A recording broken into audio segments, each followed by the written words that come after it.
বিএনপির তো জন্মই হয়েছে সংস্কারের মাধ্যমে।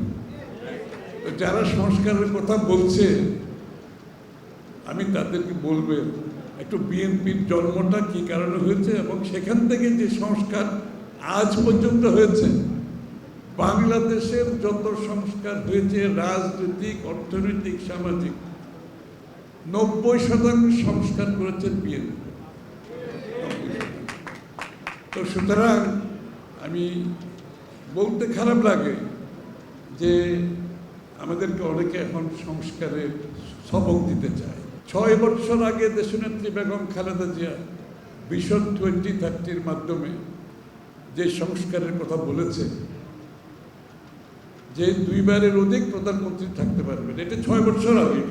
2বারের বেশি প্রধানমন্ত্রী থাকতে পারবে না, 2 কক্ষ বিশিষ্ট সংসদ, প্রেসিডেন্ট এবং প্রধানমন্ত্রীর ক্ষমতার ভারসাম্য 6 বছর আগে বলেছে।